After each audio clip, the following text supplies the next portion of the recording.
Operators will charge. Lines are open 24 hours a day. Frank Skinner is no angel. She was talking about how people thought she was a... No swearing now on the BBC, Frank, and we're apologising for. What did I say? But now even he's asking if broadcasters should be tougher on swearing. I'm shocked by it. It's too prevalent. I'm upset by it. For laughing at... Who cares? Is he funny? And if they're listening to their audience. This programme contains strong language. Oh no, it's on here as well.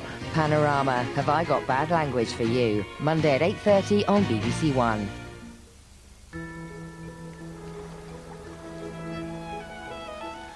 The news now on BBC One Wales with Emily Maitlis. The steelmaker chorus is to announce massive job cuts. 2,500 will go in Britain after a collapse in demand. Calls for a criminal investigation over claims that peers were prepared to accept cash for influencing legislation. A 15-year-old boy is stabbed to death in East London. Here's Gerrard with a chance. And a goal! And in sport, a belter from Gerrard makes it honours even in the Merseyside derby.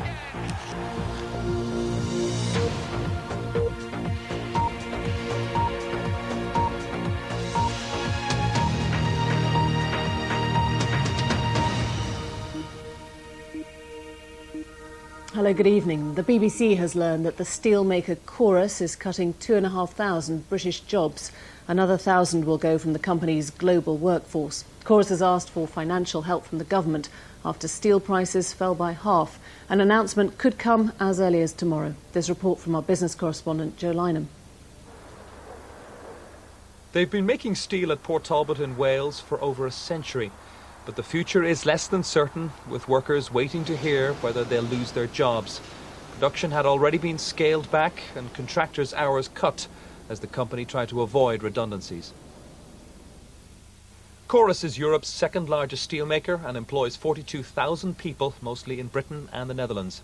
Now the BBC has learned that 3,500 jobs are to go around the world, around 2,500 of those here in the UK.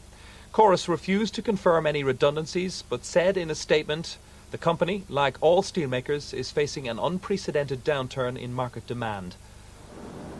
In 1967, Chorus's predecessor, British Steel, was nationalised, and now, 2 decades after being privatised, the company is once again seeking state aid. 2 years ago, Chorus was sold for nearly £7 billion to Tata Steel of India, in what turned out to be the peak of the market. Now executives at the Westminster headquarters say that their order book has shrunk by more than a third and they're wrestling with falling global demand. Demand for cars and for construction, the two main end uses for the steel, are now probably around 30 to 40% below the levels at the peaks. So that cutbacks seem fairly inevitable to me.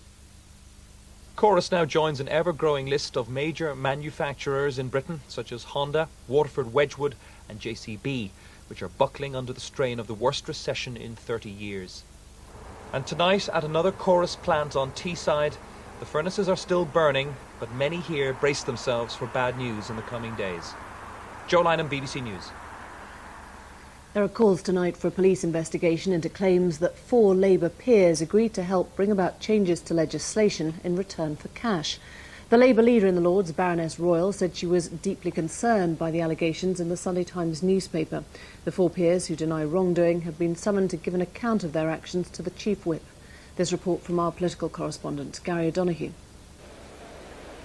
The House of Lords, the place where you're supposed to act on your personal honour. But an undercover investigation by a Sunday newspaper claims that 4 Labour peers were prepared to help amend legislation in return for cash, something that will be directly against the rules. Political opponents were swift to seize on Labour's embarrassment. The men involved have got to have the chance to defend themselves, and the allegations may be untrue. If the allegations are true, I'm afraid this one